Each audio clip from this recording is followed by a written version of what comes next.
ఈరోజు లంచ్లోకి టమాటో, ఆలుగడ్డ, వంకాయ, మునక్కాయ కూర చేశానండి. దాంతోపాటు కొంచెం రసం కూడా పెట్టాను.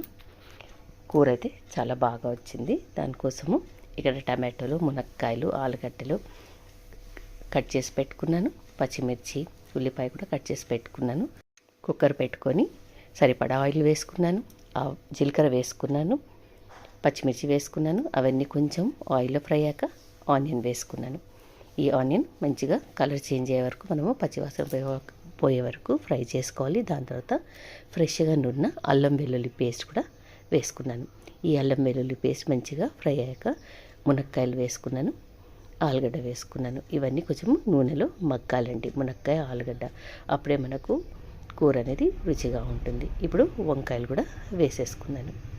ఈ వంకాయ వేసుకున్నాక అన్నీ మంచిగా కలుపుకొని ఆయిల్లో ఒక 2 నుంచి 3 నిమిషాల వరకు ఫ్రై చేసుకోవాలి మనము.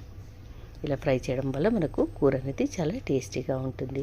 ఇప్పుడు సరిపడా కారం వేశాను, పసుపు వేశాను, ఇంట్లో ప్రిపేర్ చేసుకున్న ధనియాల పొడి కూడా వేశాను, సరిపడా ఉప్పు వేసుకున్నాను.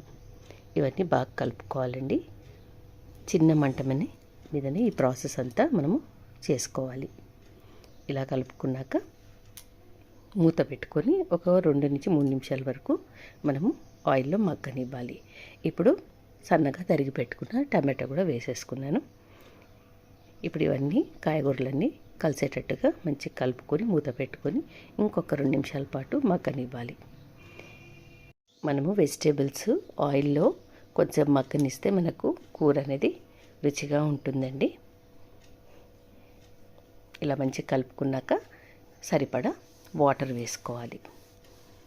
వాటర్ కన్సిస్టెన్సీ చూసుకొని వేసుకోవాలి. అంటే మనకు గ్రేవీలాగా కావాలా లేకపోతే ఇగురులాగా కావాలా దాన్ని బట్టి మనము వాటర్ యాడ్ చేసుకోవాలి. ఒక విజిల్ సరిపోతుందండి. ఎందుకంటే మునక్కాయ, ఆలుగడ్డ, వంకాయ ఇవన్నీ తొందరగా ఉడికిపోతాయి కాబట్టి నేను ఒక విజిల్ పెట్టాను. అన్నీ మంచిగా ఉడికిపోయాయి. ఇప్పుడు ఫైనల్గా కొత్తిమీర వేసేసుకుందాము. ఈ కూర చపాతీలోకి, రైస్లోకి, పుల్కాల్లోకి, పూరీలోకి చాలా మంచి కాంబినేషన్ అండి. Thank you so much for watching my video. Thank you.